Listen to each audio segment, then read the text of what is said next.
That's a good group of cameras. So thank you everyone very much for coming to our briefing with Undersecretary Sanchez. We are very, very honored and very pleased that he can speak with us for the whole day, giving a very engaging speech, and now he's ready to talk to the press. But before I let him say a few words, I'd like to say a few words about Mr. Sanchez. I feel very, very honored that I can work with Mr. Sanchez, who is genuinely really cares about and very knowledgeable about his work, which is international investment and trade. And he has traveled to China 10 times during his tenure in the Commerce Department, which is the country that he's made the most travels during his tenure. And 5 days ago, he left Commerce, and this is his first public appearance, and that's in Dothan, Alabama. So we're very, very pleased that you can be here. Thank you. So would you like to open for say a few words, and then we'll see what the president says. Sure, that's right. Everybody can hear me good for your mics. I'm delighted to be here in Dothan promoting what I think is one of the most important commercial relationships that the United States has.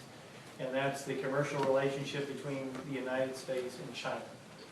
And to just give a little context on why that relationship is so important.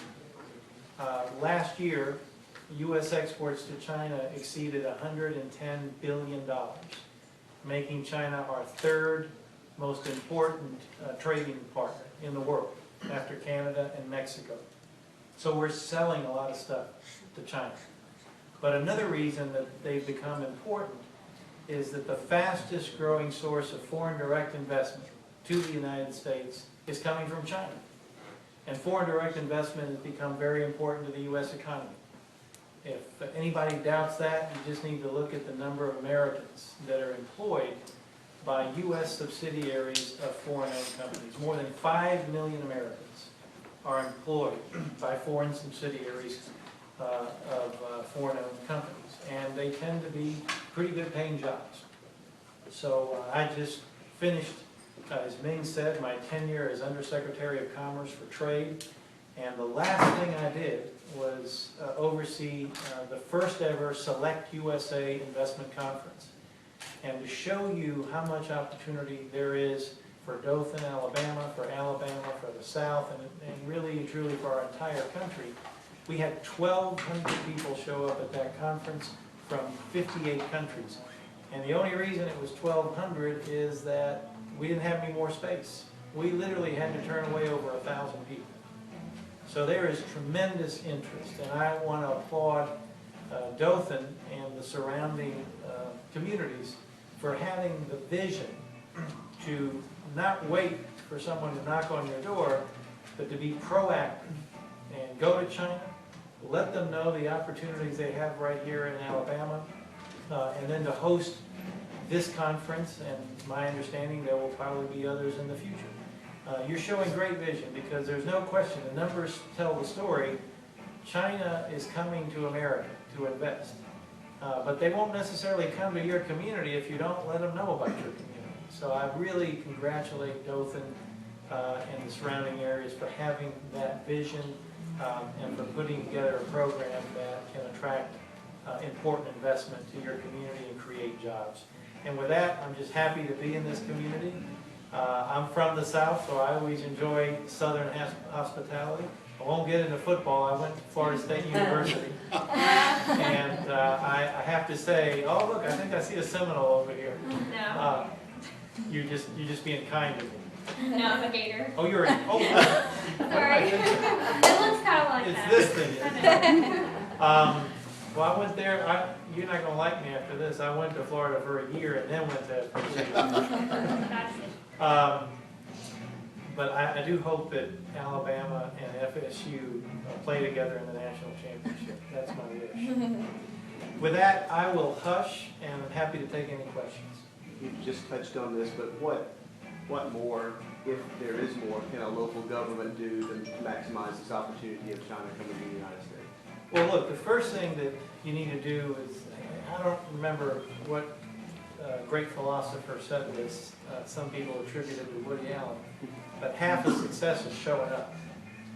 And Dothan has done that. Your mayor some of his colleagues went out to China and let the Dothan story, the Southern Alabama story be told. And so I would encourage communities that want to invest to do that. Let me tell you, there is tremendous competition for investment dollars. And it's not just within the U.S. We're competing with, not just with your neighbors, Mississippi, Florida, Georgia. You're competing with Mexico. You're competing with Brazil. You're competing with countries in Europe. Countries in Europe are hungry for investment right now. So if you don't get out there, you're going to miss the boat. And so I would say what Dothan and the neighboring communities are doing is the right thing, and keep doing that, number one. Number two, maintain a good business climate. Again, this is competitive. And my message to you, part of my job is trying to get countries around the world to lower barriers to trade and investment, to make it more attractive for American business. And I would tell them, I said, don't think that you have a big market, that people have to come to your country. If you make it too hard, they have other choices. And so my second advice is to make sure that you're staying in tune with what the competition is doing, and you make it attractive. Third, invest in education.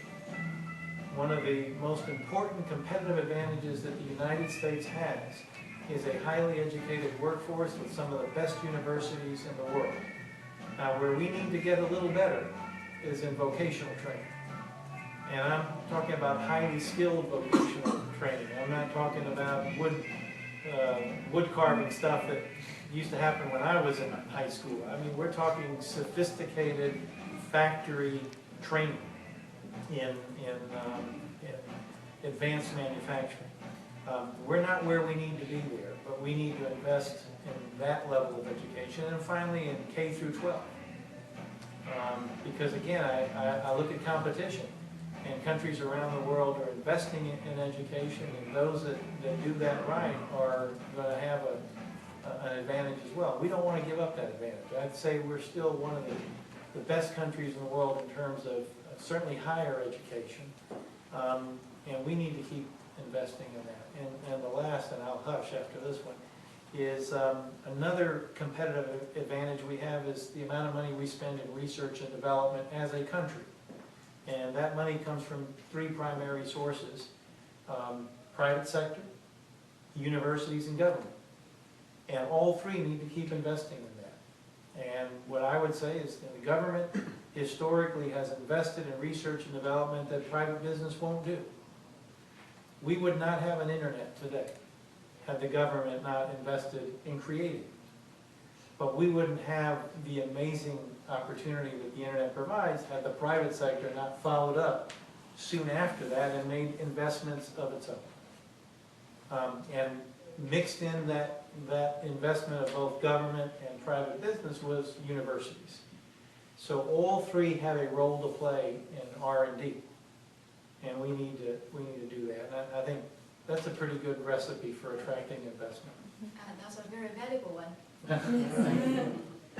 And you kind of touched on this during your speech, the importance of really of China and American relationship. Why is that really so important to have a strong relationship and continue to grow that relationship? Well, the numbers bear it out. $111 billion in U.S. exports means literally thousands of American jobs. It's roughly about 5,500 jobs for every $1 billion in exports. So you can do the math on just China alone. 5,500 times 111, you guys figure that out. I'm not too good at doing that in my head. But it means jobs. Foreign direct investment. In my speech I mentioned that for the last several years, China has been investing at a rate of 71% growth every year. And every time a company opens up a manufacturing facility here, they're creating jobs for American workers.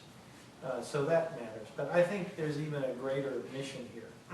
When I was Undersecretary of Commerce, I brought back a recognition, an award, if you will, called the Peace Through Commerce Medal.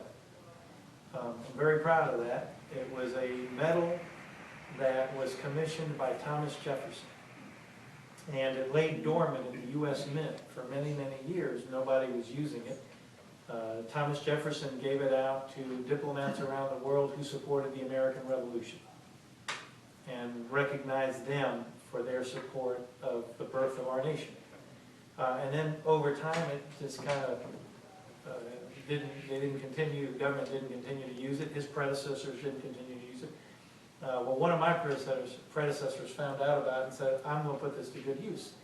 And he set up a system of identifying people and organizations that created strong commercial relationships between the United States and a particular country.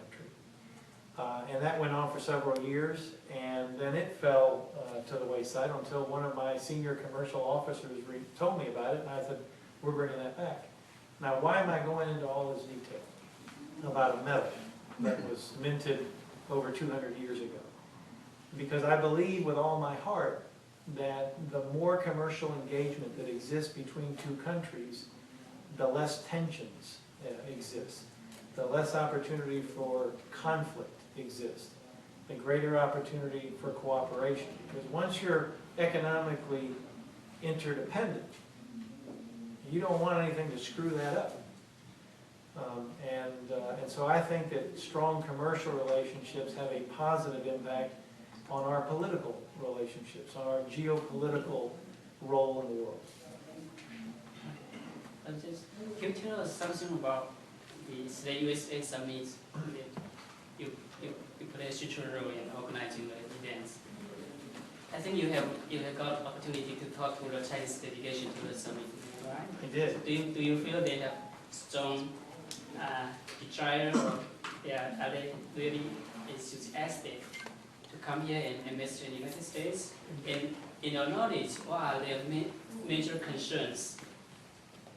Well, so two very good questions. The first, if everybody, just if I may repeat the questions very quickly. The first question is there real genuine interest on the part of Chinese companies to invest in the U.S.? And two, what are the concerns that those Chinese companies may have about investing in the U.S.? Did I get that right? Yeah. So the first answer is yes. There is tremendous interest, not only from the very strong delegation. The Chinese delegation was one of the largest delegations to come to our Select USA conference. But I can show you other evidence of that. There was a study done by a Chinese business organization about 2 years ago. And they did a survey of Chinese companies and asked, where do you like to invest outside of mainland China? The number 1 destination was Hong Kong. Now that makes sense, it's nearby. There's certainly cultural affiliation. Hong Kong has a very strong rule of law. It's a good place to invest, so that would make sense. The second place after Hong Kong was the United States of America. And the reason they stated it is because it's easy to do business here. Easy to set up a company and easy to do business. Now that may come as a surprise to some American companies who sometimes get frustrated with regulations and things, but they felt that this was a good place, easy place to do business, strong rule of law, good workforce, good education. So there is tremendous interest. Now, if there are concerns, I think that in some circles, there's a misconception that if you're Chinese and you come here, you're going to have a hard time. And I would say that just doesn't bear out by the numbers. We welcome Chinese investment. I personally, 2 months before that Select USA conference, I held seminars in Beijing. I met with small groups of companies to encourage them to attend the summit and to invest in the U.S. There are a handful of cases where Chinese companies have sought to purchase a company that our government deemed in the national security interest. And those transactions didn't go through. What I can tell you, though, is that probably represents less than 2% of all the investment that comes to the United States from China. So about 98% never even has to go through any kind of review by the government. And of that 2% that does, most of those get approved as well. So it's just a very small number of transactions that don't get approved for national security reasons. But it's relatively small. The vast majority comes in and we welcome it. Okay, we'll take last two questions. Yeah, just I guess what is Alabama seeming to do right, and maybe even Dothan doing right to bring companies here, standing out from other states within the U.S.? I think you're absolutely right to say other countries as well. Dothan needs to think of its competition not just as Florida, Georgia, Mississippi, Arkansas. You need to think about your competition as worldwide. So I'd say number one, they get that. That's number one, that they understand their competition. And they are looking to create a good business environment. They're looking to tell their story. And they need to keep doing both of those things. They need to keep constantly evaluating how does this business environment compare to our competition, not only in the southern United States, not only in California or Oregon or Washington, but in Mexico, in Brazil, in Spain. Have a world view, a global view of your competition. And much of what I said earlier, invest in education. Companies that are going to manufacture here, and quite frankly, the kind of companies you want to attract are going to be advanced manufacturing. Companies that will pay a higher wage. You don't want to be the minimum wage capital of the world. You want to bring good, high-paying manufacturing jobs. So make sure you're investing in high-end vocational training. Make sure you're investing in higher education. Make sure your universities are investing in R&D. Encourage the federal government not to cut short investment in research and development. Those are kind of the things that I think you need to keep doing. Who has the last question, Rachel? I have a bunch of questions, but I'm going to save those I guess for later. But I guess when reiterate again why doing business with the Chinese, it's fairly new, but it's not necessarily foreign. So how is this new way of doing business? What are the long-term gains? Well, I think one of the things that's really new is that American companies have been investing in China for about 30 years. But Chinese investment is relatively new. If you looked at the numbers 10 years ago, there was virtually no Chinese investment here. And if you just look 5 years, there was some, and it was clearly growing, but not a lot. And today, it's the fastest growing FDI in the world. So I think that's a very big difference. And those communities that catch that wave now are going to do very well for a bunch of reasons. One, it just makes sense that once you come to a community, those companies are going to go back home and tell their stories. I invested in Dothan, and boy, they opened up, that community just opened and welcomed me with open arms. And here are the advantages of opening up in Dothan. Well, all of a sudden, it's not just Mayor Schmidt that's going out there, it's the CEO of the company that invested that's out there telling your story as well. And there's nothing better than having a satisfied customer tell your story. So I think that's changed, that you didn't have that kind of interest in investing here from China even 5 or 6 years ago, but you do now. And you got to strike while the coals are hot, because I don't know how long this will last. And everything has its cycle, and I hope they invest here for the next 30 years, but I don't know. And so what I do know is there's an interest now, so run with it. Great. Thank you very much for your time and your answer. Thank you. And thank you very much for all the good questions. Thank you. I know some media wants to have some one-on-one time with you in a little bit, and I will let George to arrange the time and things with you. Great. Thank you very much. You did a great job up here. Okay. Thank you. Thanks. Thank you.